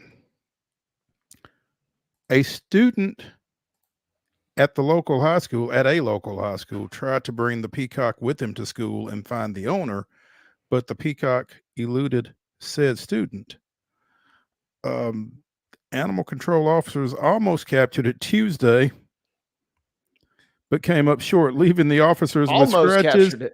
Almost captured it. Leaving the officers with scratches and, quote, a tree climbing experience that we may need to train on in the future, according to the director of the Animal Care and Control Center in Saginaw Township. The center is now seeking donations to buy a $150 animal capture net.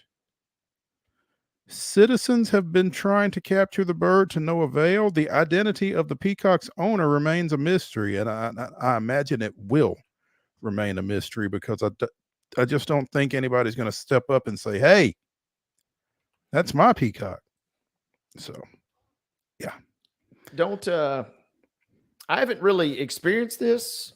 Maybe you or Mark, but I have heard that if you're around a peacock, they make in kind of in controlled. If you're in a zoo, it's one thing, but if you're for some reason around them on a natural basis, their screeching and their sound they produce is not pleasant. I would probably take cicadas over that. I don't think they're very pleasant either. In fact, I think they're pretty much mean. So yeah, be on your P's and Q's if you are in Saginaw Township, Michigan, and you run up on a peacock.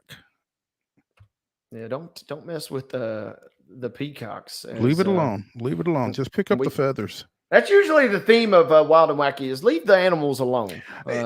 I think if there is an overriding theme to Wild and Wacky Wednesday, that is it. Leave the animals alone. I mean, we talked about moose last week. Just leave them alone. Yeah.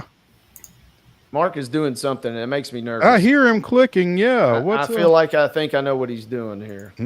Okay. All right. Let Mark cook. Yeah. If you're thinking about, but he needs to cook quickly. I think we all were spared. I think he was queuing up a soundbite there, and of a peacock screech, maybe. I think, or he just accidentally unmuted himself. I'm not real sure. We may revisit that real quick. I want to get one thing we can all agree on. He's returned again. Mark, are you in or out? Yeah, you better bring this sweet peacock action if that's what you're trying to do. Because I got bigger things now. We couldn't hear that, unfortunately. No, we couldn't hear it. Or fortunately, as the case may be. Perhaps. I got bigger fish to fry, Mo, because I want to talk about something we all can get down with. How about finding money? Oh, goodness. Man in New York, Mr. James Kane, says he has used a powerful magnet to fish in the New York City waterways for a long time. But his most recent catch was maybe the biggest one of all, as he found stacks plural of $100 bills found in a safe, pulling the slimy safe out of a lake in Flushing Meadows, Corona Park, which, as everybody remembers, was host to the 1939 and 1964 World Fairs. As everyone remembers. Found extracted bags of waterlogged and gunk-covered Benjamins. So apparently there's a video, and he says, "Oh, that's money." And that's the money, estimate, he was with his significant other, and the couple estimates that the safe contained as much as $100,000, though the bills were partly decomposed, some of which and stuck together. So my question is, can we get that money, or do you get to keep that money? How does that work? They do get to keep that money. I think the police told them there was no evidence of any crime committed, so I guess found money is kept money. We'll see how that goes. We need to keep up with them and their new best friends. Hey, thanks for joining us here on Main Street Sports today, presented by the Tennessee Orthopedic Alliance of Columbia.